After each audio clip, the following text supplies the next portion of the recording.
En esta lección vamos a estudiar en cuanto al espíritu de Babilonia. Para aquellas personas que tienen el manual, vamos a comenzar nuestro estudio en la página 81. Y quiero animar a todos los que no tienen el manual que consigan el manual, porque le van a sacar mucho más provecho a esta clase si tienen el manual que si solamente escuchan las presentaciones. Así que estamos en la página 81, vamos a orar y entramos directamente a nuestro tema. Padre Celestial, venimos ante ti agradeciéndote por tus múltiples bendiciones, agradeciéndote porque podemos abrir con libertad tu santo libro para conocer tu voluntad para nosotros y para el mundo. Pedimos tu dirección en esta clase, que tu nombre sea honrado y glorificado y nosotros que seamos edificados. Amén. Te lo pedimos en el nombre de Jesús. Amén. Amén. En la clase que vamos a tener ahora, vamos a estudiar en cuanto al espíritu de Babilonia. Es decir, vamos a estudiar o comenzar nuestro estudio, mejor dicho, del mensaje del segundo ángel. Vamos a leer el mensaje como se encuentra en Apocalipsis 14 y el versículo 8. Dice: otro ángel le siguió diciendo, sigue al primer ángel, ha caído Babilonia, la gran ciudad, porque ha hecho beber a todas las naciones del vino del furor de su fornicación. Ahora vamos a dedicarle 3 lecciones a el mensaje del segundo ángel, a Babilonia. Vamos a estudiar en nuestro tema de hoy el espíritu de Babilonia. En la siguiente sesión, el vino de Babilonia y luego, de último, la fornicación de Babilonia, porque esas 3 cosas se mencionan en el mensaje del segundo ángel. Ahora, antes que podamos comprender el espíritu de Babilonia en Apocalipsis, necesitamos regresar al lugar a donde Babilonia tuvo su origen. Y Babilonia tuvo su origen en Génesis, el capítulo 11.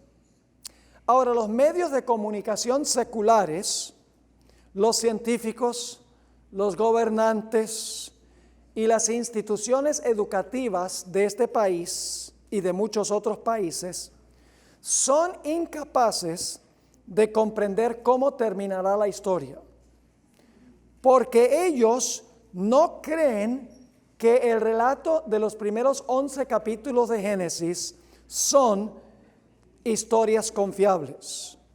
Enseñan más bien que el mundo llegó a la existencia por un largo proceso de evolución y que la historia que se encuentra en Génesis 11, al igual que todas las que se encuentran en los capítulos anteriores, son mitos o leyendas que nunca ocurrieron en la realidad.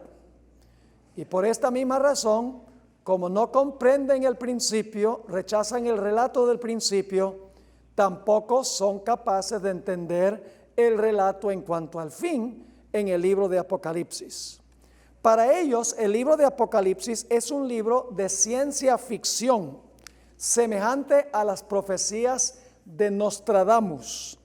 Para ellos, el último libro de la Biblia, el libro de Apocalipsis, es una colección de visiones aberrantes, cuyo significado es imposible de descifrar. Pero vamos a encontrar que si ignoramos o rechazamos la confiabilidad de la historia bíblica del principio, seremos también incapaces de comprender lo que va a ocurrir al final de la historia.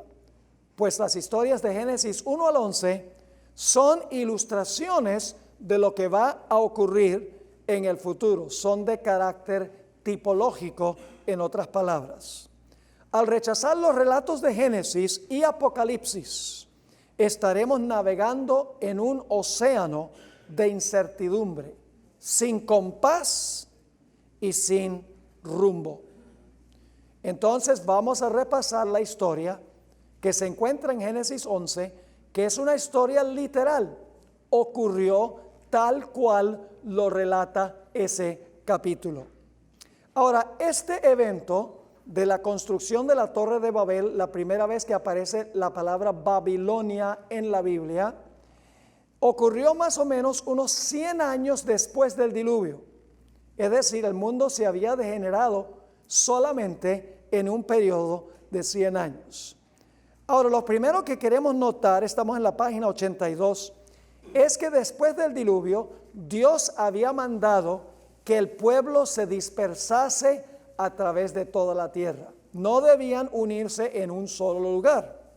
Dice en Génesis 9:1, bendijo Dios a Noé y a sus hijos y les dijo, fructificad y multiplicaos y ¿qué? Y llenad la tierra. Pero los constructores de la torre ignoraron y rechazaron ese mandato de Dios. En vez de dispersarse por toda la tierra, se reunieron en un lugar en una rebelión concertada contra Dios. Ahora, en el libro de Génesis, los nombres son muy importantes. Cada nombre tiene un significado de vital importancia. Quiero leerles un comentario que tenemos en cuanto a la importancia de los nombres en la Biblia. Esto se encuentra en, yo la traduje, The Interpreter's Bible Dictionary, Diccionario de los Intérpretes de la Biblia, tomo 3, páginas 500 y 501.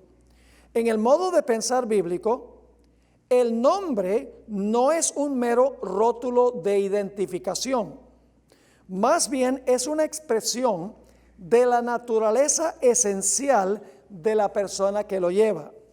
El nombre de un hombre revela su carácter. Como lo dijera Milton, que era un poeta, Adán fue capaz de darle nombres a los animales, pues comprendía su naturaleza o su carácter. Más de 70 veces en Génesis se recalca la importancia del significado de un nombre. Por ejemplo, Eva, su nombre significa madre de todos los vivientes. Obviamente ese nombre le cuadra muy bien, porque eso fue ella en su carácter. El nombre Babel significa confusión, muy buena descripción del carácter del lugar. El nombre Betel, a donde Jacob vio la escalera que alcanzaba hasta el alto cielo, se llama casa de Dios. Peniel, donde Jacob luchó con el ángel, se llama rostro de Dios. Eso significa Peniel, porque es el carácter del lugar. Él dice, yo vi a Dios cara a cara y he sobrevivido para contar la historia. El nombre Jacob significa suplantador, ese era su carácter. Pero luego cuando luchó con el ángel, con Cristo en realidad, se le cambió su nombre porque su carácter había cambiado. Se le puso el nombre Israel, que significa príncipe de Dios. Donde Abraham estuvo dispuesto de ofrecer a su hijo, le puso el nombre Yahweh Jireh, que significa Jehová proveerá, porque allí Dios proveyó un carnero en lugar de Isaac, el hijo de Abraham. Solo estoy dando estos ejemplos para que vean que cuando Génesis usa nombres, no es solamente un nombre para distinguir ese lugar de otro lugar, ese nombre define el carácter de la persona que lleva el nombre o del lugar que lleva el nombre. Ahora, el fundador de Babilonia se llamaba Nimrod. Fue el constructor de Babilonia. Ustedes pueden conseguirlo en Génesis 10 y el versículo 8 al 11. ¿Qué significa el nombre Nimrod? Significa rebelión. El constructor de Babilonia fue un individuo cuyo nombre significa rebelión. Indica exactamente la intención que tenían los constructores de la ciudad de Babel y de la torre de Babel. Ahora vamos a examinar la historia de la construcción de la torre de Babel. Estamos en la página 83 en nuestro manual. Génesis 11 y el versículo 1 y 2.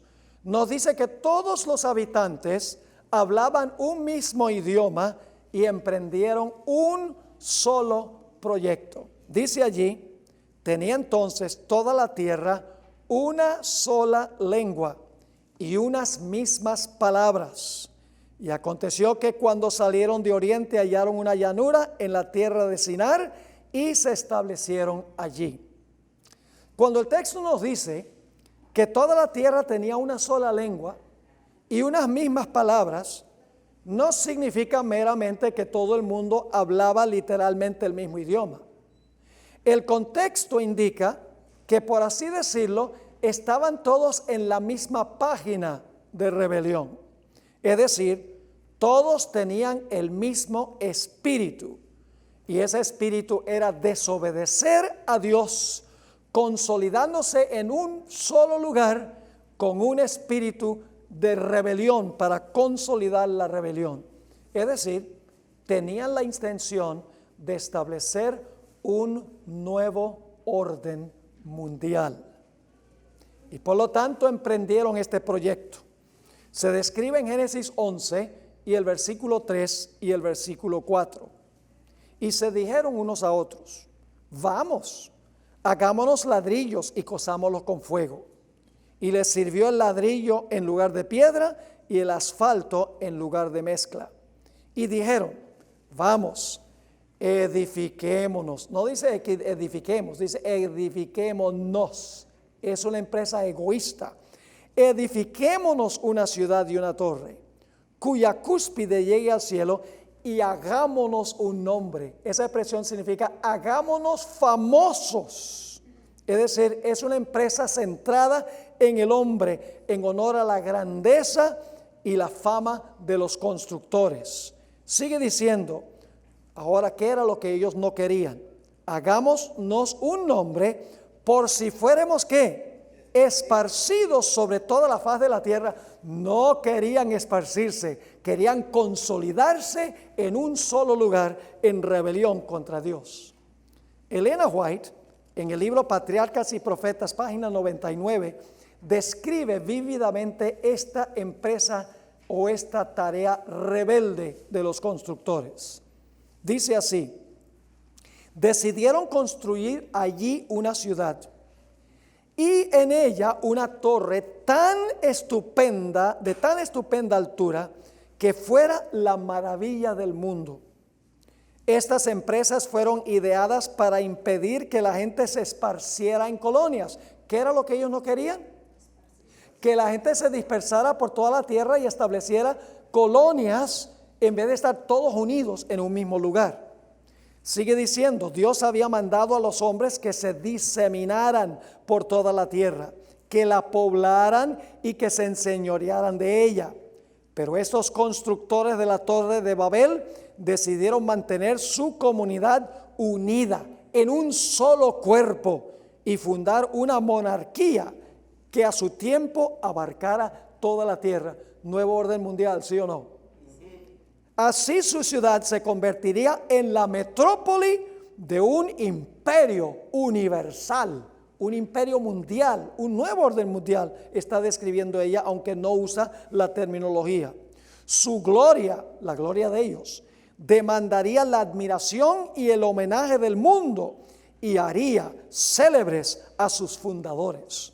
La magnífica torre que debía alcanzar hasta los cielos estaba destinada a ser algo así como un monumento del poder y sabiduría de sus constructores para perpetuar su fama hasta las últimas generaciones. ¿Cuál era el propósito de los constructores? El espíritu era atraer toda la honra y la gloria a ellos y en contra del Dios verdadero.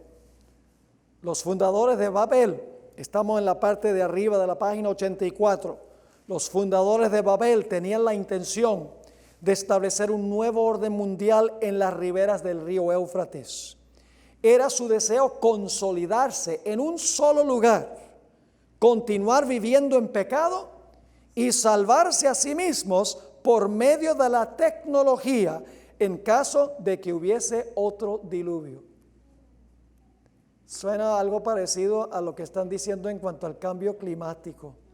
toda clase de soluciones y proposiciones humanas, sin incluir a Dios en la ecuación. La sierva de Dios describe que a ellos les faltó fe en la palabra de Dios. Dios había dicho que no iba a enviar otro diluvio, pero ellos desconfiaron de la palabra de Dios y confiaron en sí mismos, en su tecnología. Construyeron la torre más alta que lo que alcanzaron las aguas del diluvio. Noten este comentario, Patriarcas y Profetas, página 112. Creyeron que construyendo la torre hasta una altura mucho más elevada que la que habían alcanzado las aguas del diluvio, pensaban colocarse a sí mismos más allá de todo peligro, y al poder ascender a la región de las nubes, esperaban descubrir la causa del diluvio. Ellos sabían cuál era la causa. La historia era que Dios había mandado el diluvio. Ellos no querían creerlo. Dios había dicho, no voy a mandar otro diluvio. Dicen, salvémonos a nosotros mismos, construyendo una torre tecnológicamente avanzada para salvarnos a nosotros mismos. Carecían de fe y confianza en la palabra de Dios. Ahora, Dios no desbarató su plan inmediatamente. Dios siempre hace una investigación primero. El relato de Génesis 11 nos dice que Dios descendió para investigar el proyecto, un juicio investigador, para ver la torre y la ciudad que construían los hijos de los hombres.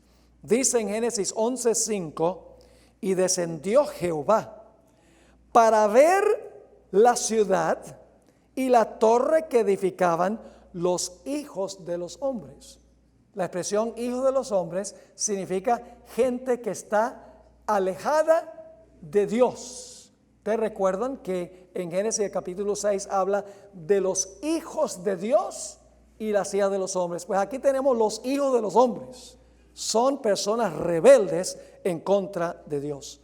Dios lleva un registro meticuloso de la pecaminosidad de las naciones y solo permitirá que las naciones alcancen cierto límite antes de intervenir. Lo hizo con los amorreos. No los destruyó en los tiempos de Abraham. Dice en Génesis, porque la copa de su iniquidad no estaba completamente llena todavía. Lo hizo con Jerusalén. Dios marcó en su frente a los fieles en Jerusalén. Hizo un juicio, según Ezequiel 9, antes de destruir la ciudad, para que no perecieran los fieles con los infieles. Dios también cerró la puerta de la gracia para la ciudad de Babilonia en el tiempo del rey Nabucodonosor, cuando se dio la sentencia en la pared, Mene, Mene, Tekel, Uparsin, y luego la ciudad fue destruida. La ciudad fue pesada en balanza y hallada falta. También al final de la historia, en Apocalipsis 22:11, Dios va a hacer un decreto en relación con el cierre de la gracia para el mundo. Dice, el que es justo seguirá siendo justo. El que es santo seguirá siendo santo. El que es inmundo seguirá siendo inmundo, y el que es injusto seguirá siendo injusto. Y se cerrará la puerta y pasará un tiempo y después vendrá la destrucción. En la revista Youth's Instructor, febrero 1, 1894, Elena White escribió en cuanto a cómo considera Dios a las naciones, cómo trata con las naciones. Dice, Dios guarda un registro de las naciones y también de los individuos. Les da a las naciones cierto periodo de gracia y les concede evidencias de sus requisitos, su supremacía, y les da a conocer sus leyes, que deben ser la base del reino de Él en el gobierno de las naciones. Todo esto lo hace a fin de que las naciones paganas no sean destruidas sin haber recibido una advertencia y luz. Pero después de haberles dado evidencia y luz, si aún persisten en su insolencia contra Él, entonces, estando colmada la iniquidad de ellos, como en el caso de los amorreos, Dios toma las cosas en sus propias manos y ya no retiene sus juicios. ¿Han oído ustedes alguna vez esas citas del Espíritu de Profecía donde dice que cuando se imponga una ley dominical, eso será apostasía nacional que llevará a la ruina nacional? La hermana White tiene una cita donde dice que Dios registrará en el cielo apostasía nacional y será seguida por la ruina nacional. A esta nación se le va a cerrar la puerta de la gracia por ingratitud a Dios, una nación que ha tenido la mayor luz del evangelio en todo el mundo, pero que ha rechazado y que ha malogrado lo que Dios ha hecho para esta nación. Así que Dios hace su investigación y dice: han ido demasiado lejos. Génesis 11 y el versículo 6 y 7. Y dijo Jehová: he aquí el pueblo es uno. Significa que estaban todos unidos en esta idea de establecer un nuevo orden mundial. Y todos estos tienen un solo lenguaje, están en la misma página. Y dice, y han comenzado la obra. Es decir, esto era solamente comienzo de la rebelión. Han comenzado la obra y nada les hará desistir ahora de lo que han pensado hacer. Ahora pues, descendamos y confundamos allí su lengua para que ninguno entienda el habla de su compañero. Dios pronuncia a base de su investigación el veredicto y el castigo que va a caer sobre ellos. Y luego viene la ejecución de la sentencia. En Génesis 11 y el versículo 8 y 9 dice: así los esparció, una palabra clave, así los esparció Jehová desde allí sobre la faz de toda la tierra, y dejaron de edificar la ciudad. Por esto fue llamado el nombre de ella Babel, porque allí confundió Jehová el lenguaje de toda la tierra, y desde allí los esparció sobre la faz de toda la tierra. ¿Cuál fue el propósito del juicio que cayó sobre la ciudad y la torre de Babel? El propósito fue dispersar y esparcir a los que antes estaban unidos en establecer este nuevo orden mundial centralizado en un lugar. Ahora, el espíritu de los constructores de la torre de Babel lo manifestó mucho más adelante el rey Nabucodonosor, en lo que se conoce como el imperio neobabilónico. El ideal de Nabucodonosor era restablecer lo que había existido en Babel. Y fíjense cuál era el espíritu de Nabucodonosor. Todo centrado ¿en quién? En la grandeza del hombre, la fama del hombre, la tecnología del hombre, la palabra del hombre. Noten lo que dijo Nabucodonosor un día cuando caminaba allí en el balcón de su palacio. Daniel 4, 29 y 30, página 86 del manual. Al cabo de 12 meses, paseando en el palacio real de Babilonia, habló el rey y dijo: ¿no es esta la gran Babilonia que yo edifiqué para la casa real con la fuerza de mi poder y para la gloria de mi majestad? ¿Captan el espíritu de Babilonia? ¿Sobre quién se centra el espíritu de Babilonia? No en Dios, sino en el hombre. En establecer una sociedad en rebelión contra Dios, centralizada, gobernada desde un lugar específico. En Isaías 47:10 nuevamente se describe con lujo de detalle el espíritu de Babilonia. Dice allí: porque te confiaste en tu maldad, diciendo: nadie me ve. Tu sabiduría y tu misma ciencia te engañaron, y dijiste en tu corazón: yo y nadie más. Eso es lo que dice Babilonia. ¿Eso es lo que está pasando en el mundo hoy? Ustedes saben que sí es lo que está pasando en el mundo hoy. Ahora, la dispersión en Babel fue una bendición. Quiero que noten los siguientes párrafos que son de crucial importancia. La confusión de las lenguas en Babel fue una bendición inmensa, Los constructores se dispersaron según su idioma y formaron múltiples naciones. Antes de eso no había muchas naciones, había solo todos unidos en un lugar con un solo proyecto. Pero ahora, cuando Dios confundió las lenguas, cada uno se reunió de acuerdo a su ¿qué? A su lengua, y establecieron naciones. Un nuevo orden, un orden mundial multinacional, multilingüe y multicultural hace mucho más difícil que se consolide la apostasía en una rebelión universal. Puede haber rebelión en diferentes sitios, pero no una rebelión concertada y unida. Se hace más difícil cuando hay muchas naciones con muchos idiomas. Dios se propuso a impedir que en el futuro hubiese una unión que desmoralizara al mundo.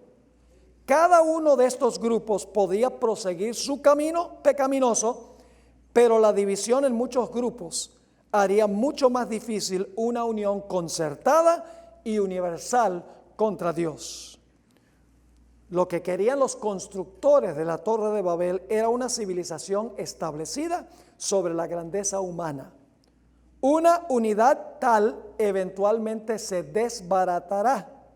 Dios tuvo la última palabra y el resultado fue la división y la confusión. Y ¿saben algo interesante? Todas las falsas prácticas, las prácticas erróneas paganas que persisten en la Iglesia Católica Romana tienen su origen en la Torre de Babel. Todas las falsas religiones se originan en Babel. ¿Saben algo interesante? Los budistas usan el rosario. Los musulmanes usan el rosario. Y los católicos usan el rosario. Tiene que haber un lugar donde se originó la idea de usar un rosario en las oraciones. ¿Se originó dónde? En la Torre de Babel. Todas las religiones apóstatas se originan en Babel. Ahora, con esto en mente, podemos hablar de lo que está pasando actualmente en el mundo. En Génesis, el origen de la palabra Babilonia, que se encuentra más adelante en el libro de Apocalipsis, es la base para lo que va a pasar al final de la historia. Lo que va a ocurrir es que al final de la historia, nuevamente, los seres humanos van a querer consolidarse para establecer un nuevo orden mundial. En rebelión contra Dios, un sistema centrado en el hombre, la grandeza del ser humano y en la tecnología humana. En 1990, el sacerdote jesuita Malaquías Martín escribió un libro muy interesante, Las llaves de esta sangre. Y allí él predijo el ascenso de un gobierno mundial bajo el liderazgo del papado. En ese tiempo había 3 sistemas en competencia por dominio global: el capitalismo, el comunismo y el catolicismo. Fíjense lo que él escribió allí en el año 1990 en su libro Las llaves de esta sangre, páginas 14 y 15. Hay una gran similitud que comparten estos 3 competidores geopolíticos. Está hablando del Papa Ronald Reagan y Mikhail Gorbachev en ese tiempo, que representaban los 3 sistemas. Sigue escribiendo: cada uno de ellos tiene en mente un gran designio. ¿Para qué cosa? Un solo gobierno mundial. Su competencia geopolítica tiene que ver con cuál de los 3 formará, dominará y administrará el sistema mundial que reemplazará al decadente sistema de naciones. Es decir, no más idea de que cada nación debe estar peleando una con la otra, cada con su forma de pensar. No, todos unidos en un mismo sistema. Ahora, Martín no albergaba dudas en cuanto a cuál de los 3 iba a ganar esta competencia. Él estaba seguro, y lo escribió en su libro, que en esta competencia entre estos 3 competidores iba a ganar el papado, y él usó ese texto donde dice: a ti, Pedro, te digo que tú eres Petros, tú eres una piedrita chiquita, movible, Y sobre esta roca, que Jesús estaba hablando de él mismo, pero los católicos interpretan que la roca es Pedro, sobre esta roca, sobre Pedro, dice, edificaré mi iglesia y las puertas del infierno no prevalecerán contra la iglesia. Él dijo, esa profecía indica que nadie va a poder vencer al poder papal. En su mismo libro, páginas 11 y 12, Malaquías Martín escribió, una vez que la competencia se haya decidido, el mundo y todo lo que está en él, nuestro estilo de vida como individuos y como ciudadanos de las naciones, nuestras familias y nuestros trabajos, nuestro comercio y dinero, nuestros sistemas educativos y nuestras religiones y nuestras culturas, hasta los símbolos de nuestra identidad nacional, que la mayoría de nosotros siempre hemos tomado por sentado, todo habrá sido poderosa y radicalmente alterado para siempre. Nadie puede quedar exceptuado de sus efectos. Ningún sector de nuestras vidas permanecerá intacto. Nadie que esté familiarizado con los planes de estos tres rivales tiene ninguna duda de que solamente puede ganar uno de ellos. Y tendremos mucho más que decir de esto cuando estudiemos en cuanto a la bestia que se levanta del mar y la bestia que se levanta de la tierra. Ahora estamos estudiando solo el espíritu de Babilonia que existió al comienzo y que existirá también al final. El libro de Apocalipsis describe una coalición global a donde se unirán los reyes, la ramera, las hijas de la ramera, los comerciantes y las multitudes en un nuevo orden mundial. La ramera será la protagonista principal de esta unión. Esta coalición global se llama Babilonia. Ahora, como esta coalición final se llama Babilonia, debe ser semejante ¿a qué? A la Babilonia de la Torre de Babel, centrada en el hombre, engrandeciendo al hombre, dependiendo de la tecnología humana y de las tradiciones humanas. Ahora, quiero que noten lo que dice Apocalipsis 17, 1 al 6, a donde se describe esta unión global al final. Vino entonces uno de los 7 ángeles que tenía las 7 copas y habló conmigo diciéndome, ven acá y te mostraré la sentencia contra la gran ramera. Ahí está la actora principal, la actriz principal, la gran ramera.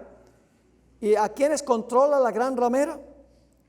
La cual está sentada sobre ¿qué? Muchas aguas. ¿Qué son las aguas? Todas las naciones, las multitudes, naciones, lenguas y pueblos. Con la cual han fornicado ¿quiénes? ¿Está unida con los poderes políticos del mundo también? Además de dominar las multitudes, sí. Con la cual han fornicado los reyes de la tierra y los moradores de la tierra, es decir, los habitantes del mundo, se han embriagado con el vino de su fornicación. Y vamos a hablar del vino en nuestra próxima presentación. Representa sus falsas doctrinas que le da a todo el mundo.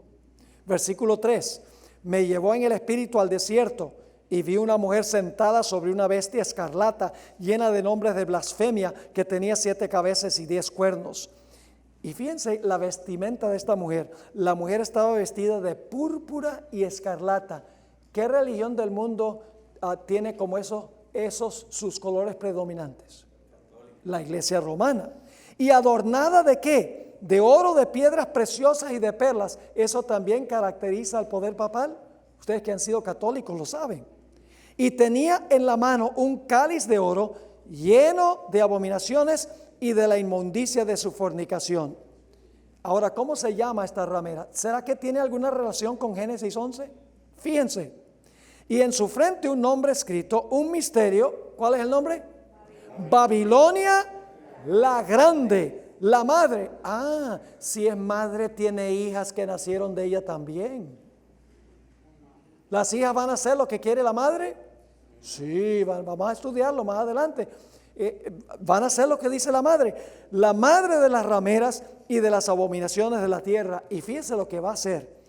Vi a la mujer ebria, ¿de qué? De la sangre de los santos y de la sangre de los mártires de Jesús, y cuando la vi quedé asombrado con gran asombro. Una unión entre la ramera, la iglesia apóstata, las muchedumbres del mundo, los reyes de la tierra, las hijas de la ramera y hasta los comerciantes se van a unir en este sistema.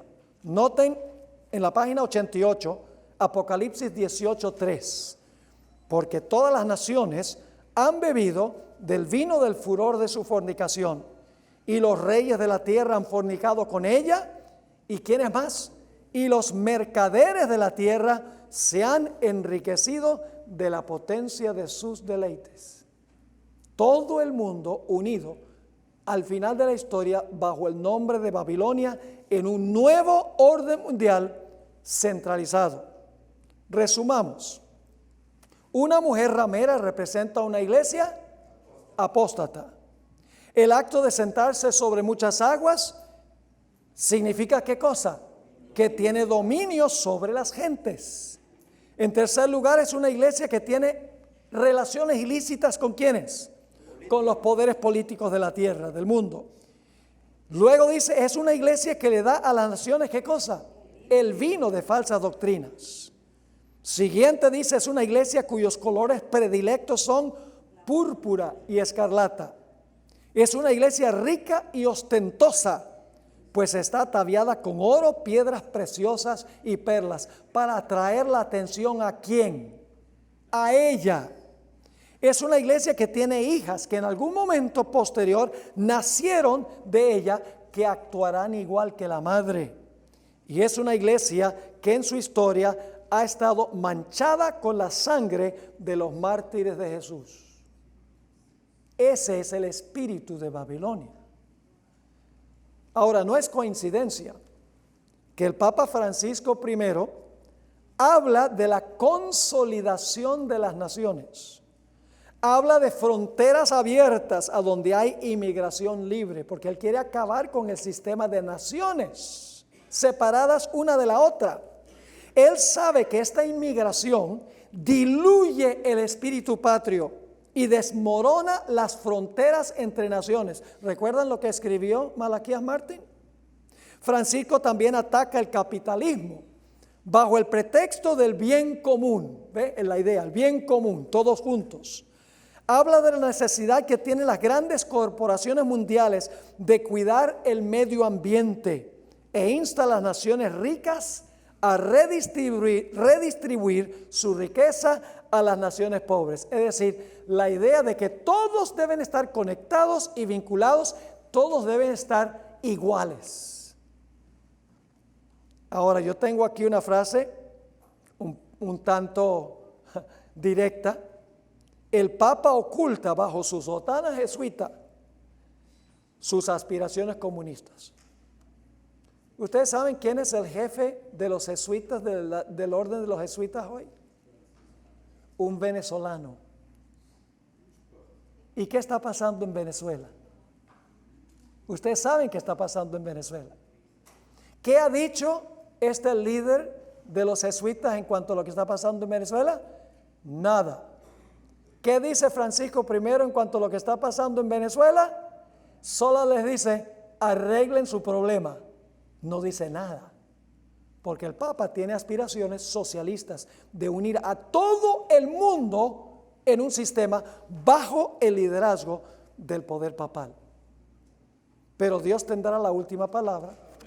La Babilonia final se va a desbaratar. Lo dice Apocalipsis 16, 17 al 21. El séptimo ángel derramó su copa por el aire. Y salió una gran voz del templo, del cielo, del trono, diciendo, hecho es. Entonces hubo relámpagos y voces y truenos y un gran temblor de tierra, un terremoto tan grande cual no lo hubo jamás desde que los hombres han estado sobre la tierra. Y la gran ciudad que es Babilonia fue dividida. Antes estaba ¿qué? Unida. Ahora dice fue dividida en tres partes, y las ciudades de las naciones cayeron, y la gran Babilonia vino en memoria delante de Dios para darle el cáliz del vino del ardor de su ira. Y toda isla huyó, los montes no fueron hallados, y cayó del cielo sobre los hombres un enorme granizo como del peso de un talento, y los hombres blasfemaron contra Dios por la plaga del granizo, porque su plaga fue sobremanera grande. ¿Va a caer este sistema babilonio final que quiere unir a todo en rebelión contra Dios? Va a caer, porque Dios lo dice así. El mundo hoy se caracteriza por el globalismo. Vivimos en un mundo unido por la transportación. Por ejemplo, American Airlines, que es la empresa aérea con la cual vuelo yo mayormente, tiene un sistema de alianza con otras empresas que se llama One World Alliance, la alianza una mundial. Aun cuando en las naciones del mundo se hablan diferentes idiomas, la tecnología ha hecho posible traducir un idioma a otro casi instantáneamente. Ya idioma no es barrera. Vivimos en un mundo a donde las economías están estrechamente vinculadas. Se ha dicho que cuando los Estados Unidos estornuda, al mundo le da gripe, pero se podría decir lo mismo de China y de otros países hoy en día. El mundo está unido por la comunicación a través de la tecnología, como Skype, correo electrónico, mensajes de texto, WhatsApp, teléfonos celulares, Twitter, Facebook. El mundo es una comunidad unida a través de los medios de comunicación. El mundo se ha unido por medio de tratados de libre comercio. El presidente Trump no le gustan esos tratados, pero él no va a ser presidente para siempre. Esto es algo que está sucediendo entre muchas naciones. El Papa Francisco I ha hecho un esfuerzo sobrehumano de unir a todas las iglesias. Ojalá tuviera yo tiempo para hablarles de todos los detalles sobre eso.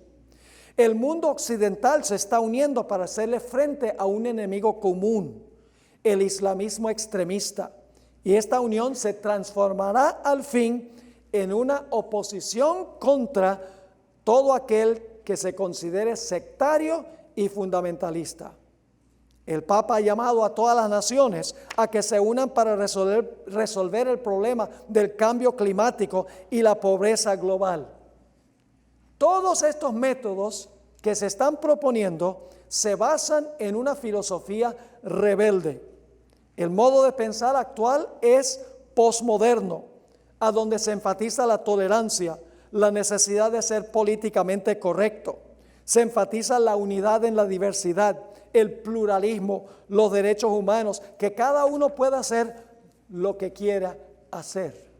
Por eso, matrimonio gay, LGBT, ministros homosexuales, cualquier cosa va, porque cada uno decide qué es correcto y qué es incorrecto. ¿Cuáles son entonces las aspiraciones y los objetivos del papado? Estamos en la página 10. Aquí llegamos a una sección muy importante. Vamos a dejar que el papado mismo nos diga.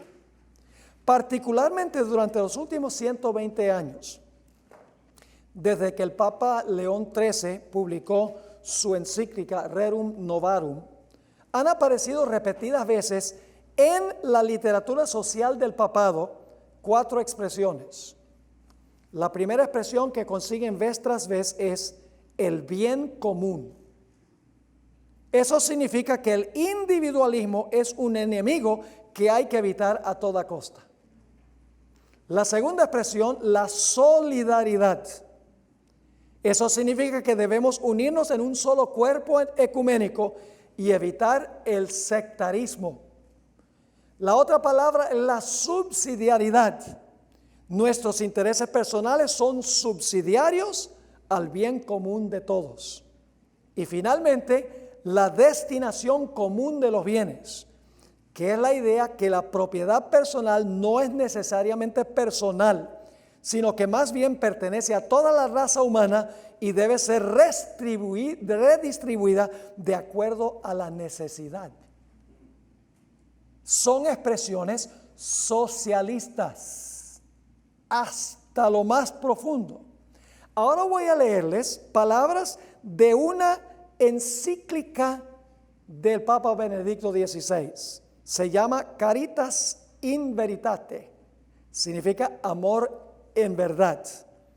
Dice lo siguiente: la acción del hombre sobre la tierra cuando está inspirada y sustentada por la caridad, contribuye a la edificación de esa ciudad de Dios universal hacia la cual avanza la historia de la familia humana. En una sociedad en vías ¿de qué? Globalización, ¿el qué? El bien común y el esfuerzo por él han de abarcar necesariamente ¿a cuántos?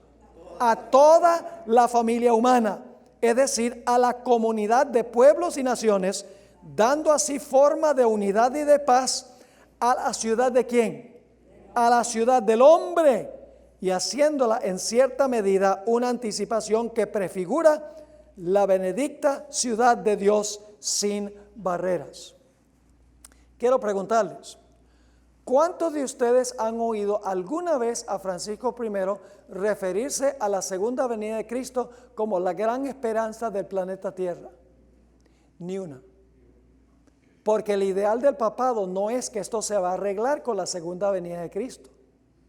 El papado enseña que tomando las riendas de los poderes civiles e influyendo sobre ellos, la Iglesia romana va a ser la conciencia moral del mundo y se va a establecer una sociedad ideal, perfecta, a base del liderazgo de la Iglesia romana. Un cielo en la tierra, si es que queremos llamarlo así. Por eso la segunda venida no figura en la teología católica de años recientes, porque para ellos el ideal es una sociedad perfecta establecida por los hombres, unida sin barrera alguna. Ahora fíjense lo que sigue diciendo esta cita. Ahora viene la intención. Para gobernar la economía mundial, para sanear las economías afectadas por la crisis, para prevenir su empeoramiento y mayores desequilibrios consiguientes, para lograr un oportuno desarme integral, la seguridad alimenticia y la paz para garantizar la salvaguardia del ambiente y regular los flujos migratorios. Fíjense que todas las causas que menciona la economía mundial, sanear las economías, prevenir el empeoramiento del problema económico, desarmar a las naciones, tener seguridad alimenticia, salvaguardar el medio ambiente, regular los flujos migratorios, y luego dice, ¿cuál es la solución? Urge la presencia de una verdadera autoridad política mundial, como fue ya esbozada por mi predecesor, el beato Juan XXIII. Esta autoridad deberá estar regulada por la ley, atenerse de manera concreta a los principios de subsidiariedad y de solidaridad, estar ordenada a la realización del bien común, comprometerse en la realización de un auténtico desarrollo humano integral, inspirado en los valores de la caridad en la verdad. Dicha autoridad, además, deberá estar reconocida por ¿cuántos? Por todos. Gozar de poder efectivo para garantizar a cada uno la seguridad, el cumplimiento de la justicia y el respeto de los derechos. Obviamente debe tener la facultad de hacer respetar sus propias decisiones a las diversas partes, así como las medidas de coordinación adoptadas en los diferentes foros internacionales. En efecto, cuando esto falta, el derecho internacional, no obstante los grandes progresos alcanzados en los diversos campos, correría el riesgo de estar condicionado por los equilibrios de poder entre los más fuertes. El desarrollo integral de los pueblos y la colaboración internacional exigen el establecimiento de un grado superior de ordenamiento internacional de tipo subsidiario para el gobierno de la globalización, que se lleve a cabo finalmente en orden social conforme al orden moral, así como esa relación entre esfera moral y social, entre política y mundo económico y civil, ya previsto en el Estatuto de las Naciones Unidas. Ahí el Papa Benedicto XVI, quien renunció a su cargo, se retiró, expresa cuáles son los ideales y los objetivos del poder papal. La pregunta clave es, ¿quién será responsable de implementar este socialismo globalista? Los eventos recientes indican que el plan será instalado por los poderes civiles del mundo bajo la influencia del poder papal. Lo que Benedicto escribió en su encíclica Caritas in Veritate tiene como fin instar a la comunidad internacional a aceptar y hacer cumplir la teoría moral del papado como la conciencia moral del mundo. El papado aspira así a restablecer la unión de la Iglesia y el Estado tal cual existía en Europa durante los 1260 años. La ideología papal es que la Iglesia sirva como la conciencia moral de los poderes civiles del mundo y que las naciones cumplan lo que el papado desea, especialmente, finalmente, que será la observancia del domingo como día de reposo.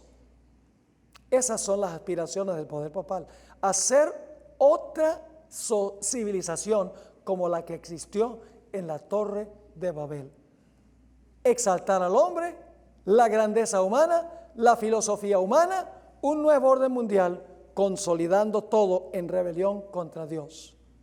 Elena White tiene unos comentarios muy interesantes sobre lo que va a pasar al final de la historia. Ella escribió en Eventos de los Últimos Días, página 140, el tal llamado mundo cristiano será el teatro de acciones grandes y decisivas. Hombres en posiciones de autoridad pondrán en vigencia leyes para controlar la conciencia, siguiendo el ejemplo de ¿quién? Los reyes lo van a hacer. ¿Por qué razón? Porque el papado lo dice. Sigue escribiendo, Babilonia hará que todas las naciones beban del vino del furor de su fornicación. Y luego dice, ¿qué cosa? Toda nación se verá envuelta. Acerca de ese mismo tiempo, Juan el revelador declara, y luego ella cita Apocalipsis 18, 3 al 7 y 17, 13 y 14, que no vamos a leer. Estos tienen un mismo propósito. Y ahora escuchen esto. Habrá un vínculo ¿de qué? De unión universal, una gran armonía, una confederación de las fuerzas de Satanás. ¿Suena eso como la Torre de Babel? Exactamente. Ahora, el deseo que tienen las Naciones Unidas y el mundo en general se basa en la plataforma del error y la rebelión contra el gran Dios creador. Es una filosofía que le roba a Dios su sabiduría y grandeza, su amor y su bondad. Por ejemplo, la promoción del matrimonio homosexual y LGBT y la promoción del domingo como día de reposo es una afrenta contra el Dios del cielo. Porque Dios en la creación estableció varón y hembra. Dios casó a un hombre con una mujer. Dios estableció el sábado como día de reposo. Así que si este sistema mundial dice, no importa si te casas un hombre con un hombre, una mujer con una mujer, no importa si tienes ministros homosexuales, no importa cómo nazca una persona, si biológicamente nace un hombre, si se siente mujer, no hay ningún problema. Si dicen, bueno, el domingo es igual de bueno que el sábado, es una afrenta contra lo que Dios estableció en la creación, implementando teorías y prácticas humanas. Llegará el tiempo, mis hermanos y hermanas, en que las organizaciones minoritarias, como la Iglesia Adventista, será despreciada, se considerarán divisivos y perturbadores del pueblo, y eventualmente se levantará la persecución contra ellos porque se les considerará intolerantes. La hermana White tiene varias citas interesantes, no vamos a poderlas leer todas por la premura del tiempo, pero ella dice en el libro Fundamentos de la Educación Cristiana, página 289, cuando alcancemos la norma que el Señor espera que alcancemos, los mundanos considerarán que los adventistas son puritanos, fanáticos, raros y singulares. El mundo no nos considera así ahora porque nos parecemos tanto al mundo. En el tomo 5 de los Testimonios, página 515, ella escribió: nuestro pueblo ha sido considerado demasiado insignificante para ser digno de ser tomado en cuenta, pero vendrá un cambio. Dentro del mundo cristiano se están llevando a cabo movimientos que necesariamente traerán a la prominencia al pueblo que guarda los mandamientos. Algún día todo el mundo conocerá quién es la iglesia adventista del séptimo día. La hermana White dice también en el Conflicto de los Siglos, y solo puedo leer una parte: los que honran el sábado de la Biblia serán denunciados como enemigos de la ley y del orden, como quebrantadores de las restricciones morales de la sociedad y por lo tanto causantes de anarquía y corrupción que atraen sobre la tierra los altos juicios de Dios. Sus escrúpulos de conciencia serán presentados como obstinación, terquedad y rebeldía contra la autoridad. Serán acusados de deslealtad hacia el gobierno. Los ministros que niegan la obligación de observar la ley divina predicarán desde el púlpito que hay que obedecer a las autoridades civiles porque fueron instituidas por Dios. En las asambleas legislativas y en los tribunales se calumniará y condenará a los que guardan los mandamientos. Se falsearán sus palabras y se atribuirán a sus móviles las peores intenciones. Hasta ahí nos alcanza el tiempo. Eso es lo que le espera al pueblo de Dios por hacerle oposición al proyecto de Babilonia. ¿Qué debemos estar haciendo nosotros ahora entonces en este tiempo? Hermanos y hermanas, el diablo está uniendo al mundo contra Dios y está dividiendo a la iglesia y a adventista contra ella misma. No ha habido un tiempo en que la iglesia adventista ha estado tan dividida como ahora, porque el diablo sabe que si él puede unir a su sistema y dividir al ejército de Dios, tiene la victoria ganada. La hermana White dice, y esta es la última cita que tenemos en la última página de este capítulo, Testimonios para la Iglesia, tomo 4, la página 21, dice: Cristo está sacando a un pueblo que se pare en perfecta unidad sobre la amplia plataforma de la verdad eterna. Dios quiere su iglesia, que su iglesia esté edificada sobre la verdad, nada más la verdad y solamente la verdad. Así que, hermanos y hermanas, tendremos que hacerle frente a este ideal socialista que finalmente va a terminar en destrucción. Pero Cristo vendrá y establecerá su reino que nunca tendrá fin, y los que están con Jesús estarán con Él eternamente en el reino.